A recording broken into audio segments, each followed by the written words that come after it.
नमस्कार प्रिय दर्शक बंधु प्रतिदिन देश विदेश खबर जानवाई भिडियो को शेष पर्यटन देखते आपण भल पाइबा स्वरूप भिडियो गोटे लाइक कर दिंतु जदि चैनल को नुआ चैनल को सब्सक्राइब कर दिंतु चैनल जानवा आज किसी गुरुत्वपूर्ण खबर। ओडिशा रे लैंडफॉल करिबा बात्या आंध्र और ओडिशा को पुणी घनेला बात्या डर आज सृष्टि हेब लघुचाप मालेशिया पाख माल्का समुद्र सिंधी स्टेट ऑफ माल्का निकट में घूर्णिबलय रही आज यह घनीभूत हो एक लघुचाप रूप नहीं पारे अधिक घनीभूत हो 24 तारिख में अवपात्र परिणत होवार संभावना रही आहरी घनीभूत हो पारे एभली पूर्वानुमान कर भारतीय पाणीपाग विभाग। माल्का समुद्र मध्य अंश में सृष्टि होता घूर्णिबलय स्थिर रही यह समुद्र पतन ठार वायुमंडल में 5.8 किलोमीटर उच्चता जहाँ सक्रिय रही प्रभाव में आज दक्षिण अंडमान सागर लघुचाप सृष्टि हो परवर्त समय में यह पश्चिम उत्तर पश्चिम दिग गति करने 24 तारिख में आहरी घनीभूत हो दक्षिण पूर्व बंगोपसागर में अवपात्र परिणत होवार संभावना रही। परवर्ती खबर वेदांतर भिन्न प्रयास डीएवी वेदांत इंटरनेशनल स्कूल रे वेदांत लांजीगढ़ एनसीसी सुविधा प्रदान करिछि। भारतर सर्वबृहत आलुमिनियम उत्पादक वेदांत आलुमिनियम लांजीगढ़ डीएवी वेदांत इंटरनेशनल स्कूल रे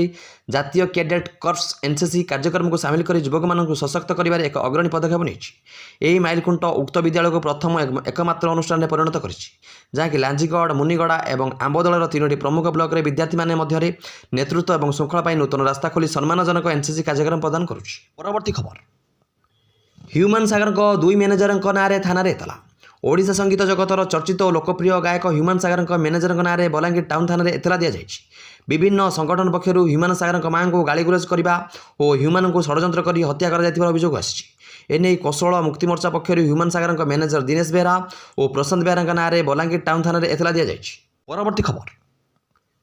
सरकार करेंगे बड़ घोषणा बढ़ अवसरप्राप्त कर्मचारी पेंशन कर्मचारी भविष्य निधि पांठी संगठन ईपीएफओ कर्मचारी पेंशन सह जड़ित एक बड़ परिवर्तन करने को प्रस्तुत होछि। गणमाध्यम रिपोर्ट अनुसार ईपीएफओ दरमा सीमा 15,000 रु 25,000 को वृद्धि करने एक प्रस्ताव प्रस्तुत करुछि। जदि यह परिवर्तन कार्यकारी हुए तेज सारा देश में 1 कोटी रु अधिक कर्मचारी ईपीएस पेंशन द्वारा कवर हेबे। परवर्ती खबर बापा माँ को हत्या कला पुओ कटक दरगाह बजार अंचल में डबल मर्डर दरगाह बजार ओल्ड जेल कॉलोनी रे बापा और साबत माँ को अति निर्मम भाव हत्या कले पुओ शुक्रवार राति 9टा समय बापा माँ को हत्या कर स्त्री को कॉल करी कहला सब आज शेष करदेली एमती किसी अभावन घटना घटी कटक सहर में हत्याकांड सपन कर स्थानीय लोके तुरंत पुलिस को खबर देते पुलिस खबर पाई तुरंत घटनास्थल में पहुंची मृतदेह को जबत कर व्यवच्छेद निमंते पठाई अभियुक्त पुओ को अटक रखी जेरा कर पुलिस। परवर्ती खबर पाकिस्तान रे बड़ विस्फोरण गैस फाटी 15 मृत भुसुड़िला कोठा उड़िला छात शुक्रवार नवेम्बर 21 तारिख में पाकिस्तान पंजाब प्रदेशर फैसलाबाद में एक कारखाना भितर गैस विस्फोरण में अतिकम 15 जनकर मृत्यु घटिया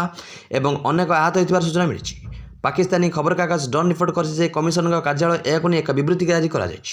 विस्फोरण एत शक्तिशाली था यह केवल समग्र कारखाना घटा भुसुड़ी नाला बरं निकटवर्ती घरगुड़िकर छात भुसुड़ी पड़ा।